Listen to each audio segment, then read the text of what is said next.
Good morning, fourth grade. I was so excited to be outside reading to you after all the rain and the cold weather. We are back in chapter 7, Landis Stories, Loosey Goosey. Remember, Mother Goose is coming to take care of the children because the other two had to go back for some mysterious reason. They were needed more in the fairy tale kingdom.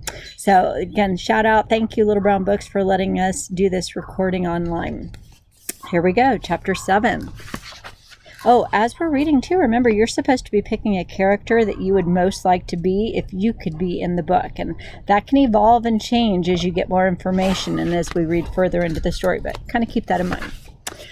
All right, so, wow, Connor said. He didn't know what was more interesting, the fact that Lester hatched out of a golden egg or that Mother Goose was a gambler.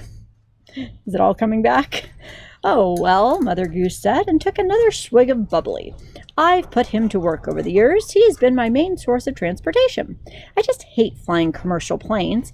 I get too seasick to travel on ships, and my driver's license has been suspended for years.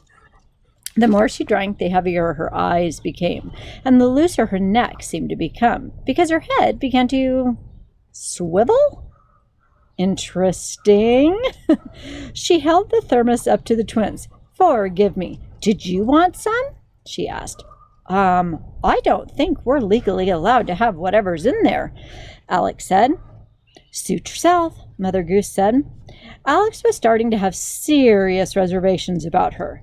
Connor stared up at her in awe. She was gradually becoming his favorite fairy tale character ever. He looked inside her basket. What else is in there? Connor asked. Are those passports?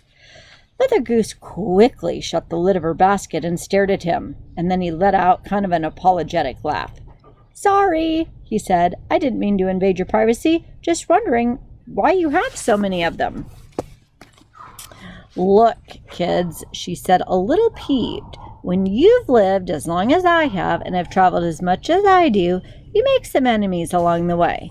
I'm not like your grandmother. I don't get along with everyone. Some cultures and countries that I'll refrain from naming just don't appreciate a strongly opinionated dame, such as myself. Mother Goose nodded confidently to herself and took another swig. Alex and Connor nodded along with her, afraid to disagree. Always have a plan B and a friend with a bail, and you're guaranteed to never fail. This was in italics. Mother Goose said this and took another drink. That is my motto. Her words were starting to slur and her eyes began to flutter as they grew heavier. Now, where were you in Europe? Alex asked, desperately trying to change the subject. I was at a children's hospital in Romania, then stopped by an orphanage in Albania. She's still rhyming. The twins looked at each other to see if the others had noticed, but she seemed to be rhyming the more she drank. What stories did you read to them? Connor asked, stopping her from slipping into some sort of unconsciousness. He was so amused, he just didn't want this to end. I read them Jack and Jill, Little Miss Muffet, the usual. They were a tough crowd, though I was delusional. Then she yawned, but kept her eyes open, excited by this new topic. Muffet can sometimes be a bit of a diva, but she can't help her severe arachnophobia. There was no denying it. Mother Goose was in full rhyming mode. Cool, Connor laughed. And what about Jack and Jill? I've always wondered what they were really doing up on that hill. Alex elbowed him. Mother Goose sat up in her rocking chair. Connor knew whatever she was about to tell them was going to be good. Alex wasn't sure if she wanted to hear it.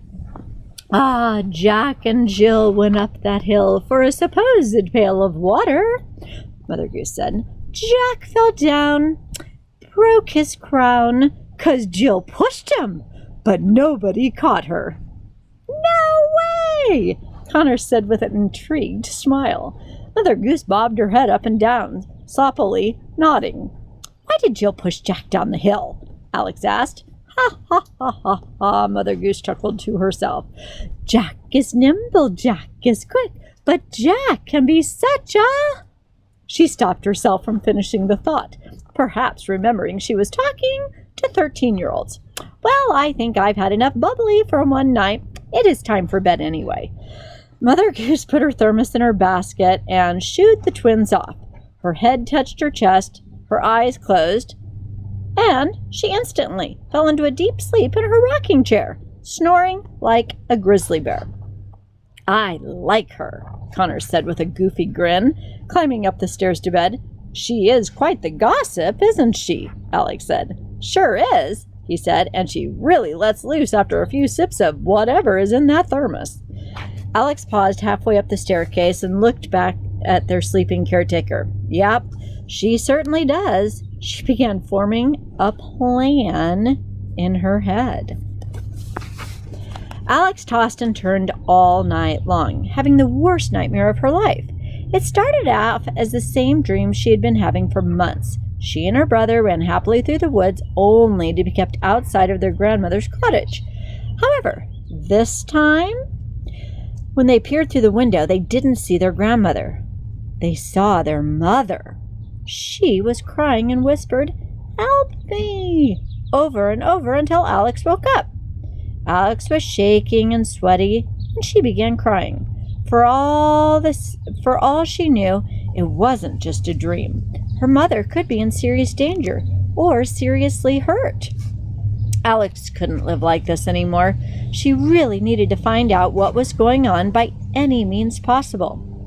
Later, when the rest of the house had woken, Alex went downstairs and found Connor, Mother Goose, and Bob having breakfast. "Good morning," Bob said. "How did you sleep?"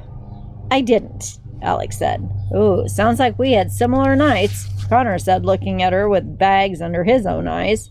"I'll pour you some cereal," Mother Goose said, as she went into the kitchen and poured milk and cereal from a box of Mother Goose Grits.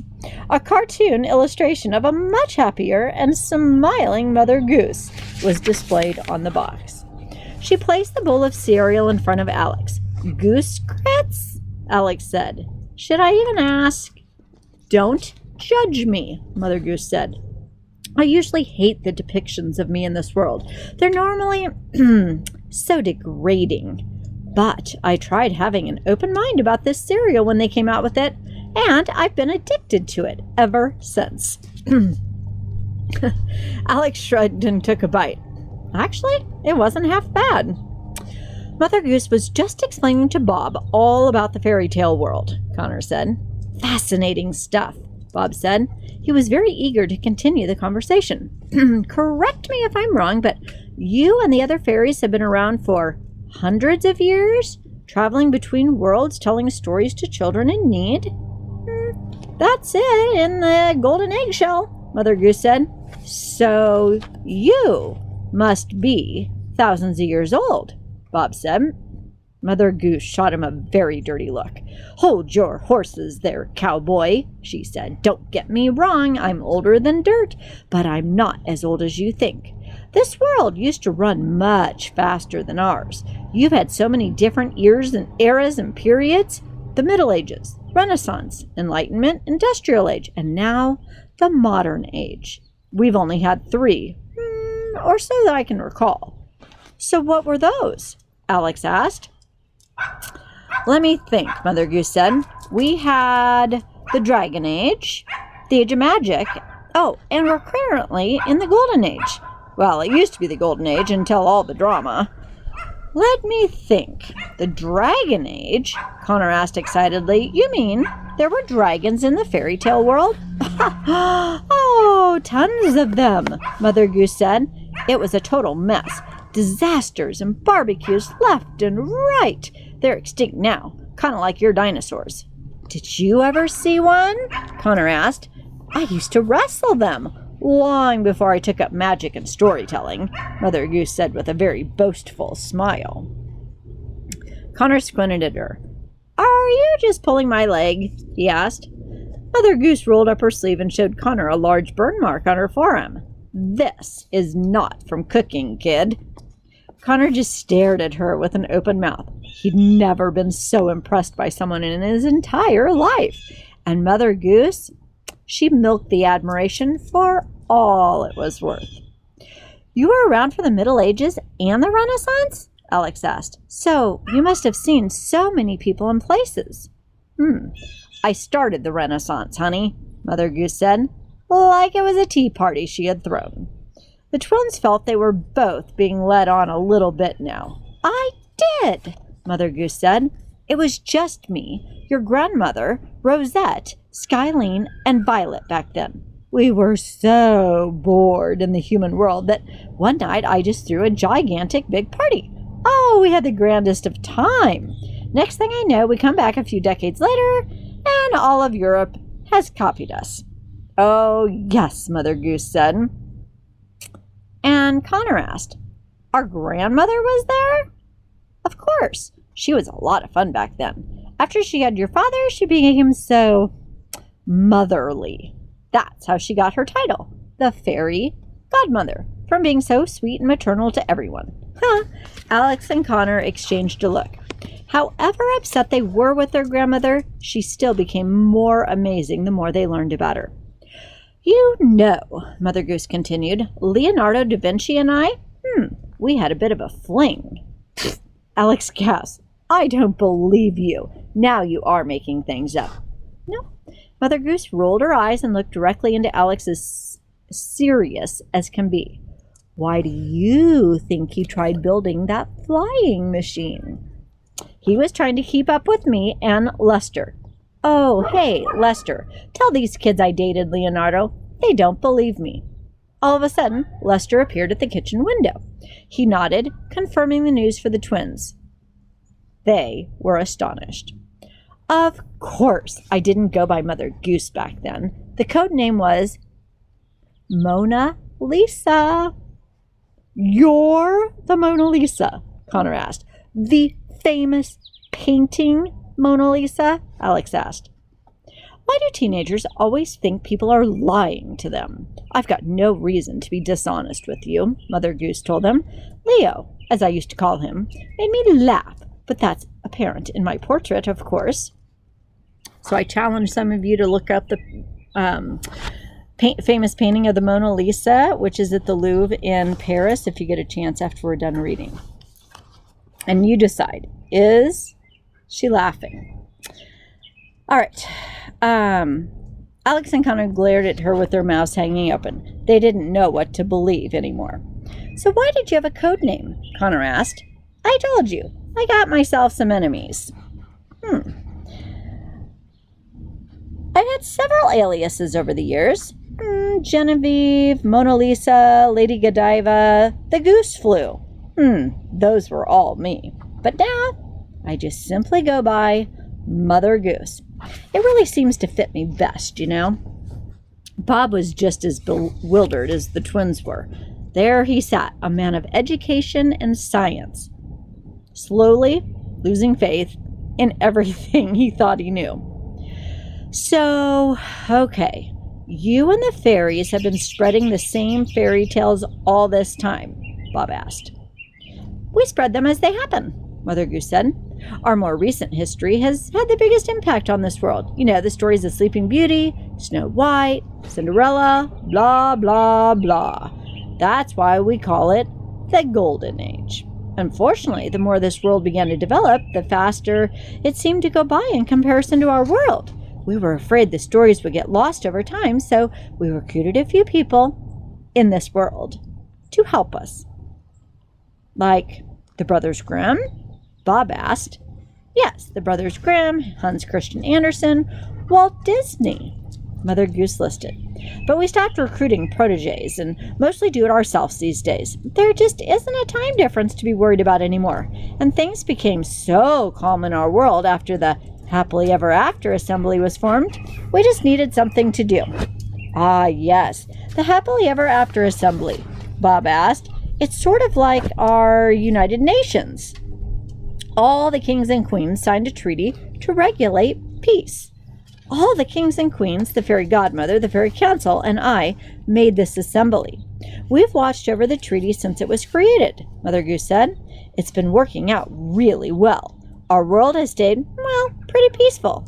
Well, until now, that is. Mother Goose eyed the twins. She had been told she wasn't supposed to bring up the current situation. Bob nodded slightly. I think I'm starting to understand it all, he said. Oh, well, all except one thing. What is it? You said there was a time difference between the worlds. So what has happened? Mother Goose gestured towards the twins. These two showed up, she said with a smile. They were the first children born of both worlds and somehow linked them together. Magic works in mysterious ways. Always has. Bob looked over at the twins with an impressed grin on his face. Yeah, we're kind of a big deal, Connor said. Bob smiled at him. Well, you think you know someone, right, guys? And he said this with a little wink. Bob left for work within the hour, and the twins began another day of moping around the house with only their worries to entertain themselves with. They had grown very tired of the same concerns rotating in their heads. The next couple of days weren't as tense as the last week had been. Mother Goose wasn't as strict as Xanthus, and it was a huge relief for the twins. The soldiers had to wake her in the middle of the naps to remind her of gnoming shifts. Alex's spirits were raised by seeing how much Connor bonded with Mother Goose. The two became practically inseparable. During the day, they would sit at the windows looking at the front of the house, and they would play pranks on the mailman. Mother Goose? She would wiggle an ear and magically move the mailbox whenever he turned his back. After dinner, if they weren't watching professional wrestling, Mother Goose and Connor would play cards with the soldiers. She even taught him how to hide an ace up his sleeve. Alex didn't fill him in on the plan that had been forming in her head for days. She already felt guilty enough breaking her grandmother's wishes alone. She didn't want to drag her brother into it. Did you guys forget that she's formulating a plan? What is it? One night. Such a good transition, right? One night, Connor went to bed early and Alex stayed up, keeping an eye on Mother Goose. She was sitting at the kitchen table, thermos in hand, reminiscing about the fairy tale world with a soldier. Alex could tell she was having a little too much fun because her eyes were glazed over and she was slurring and rhyming her words again. I haven't had this much fun since I was so very young and used to rub-a-dub-dub with 3 men in a tub. Mother Goose laughed and passed her thermos around the table. The soldiers each took a long swig and their eyes began to droop too as time went by. Mother Goose, may I confess something to you? One of the soldiers said sadly. I was one of the king's men who tried to put Humpty Dumpty back together again. I know you were very close, and I'm so sorry we could not help him that day. Mother Goose's eyes filled with tears as she was reminded of her late friend and the night he had his tragic accident. Oh, Humpty and I sat on that wall. Humpty and I had such a ball, she said. Humpty had a fall right there and right then, because poor Humpty couldn't hold his gin. Oh, I miss that egg so much. Mother Goose buried her face into her hands and cried drunken tears for a few minutes. I think we're going to stop there. Hope you enjoyed that chapter. Let's find out what Alex's plan is probably tomorrow.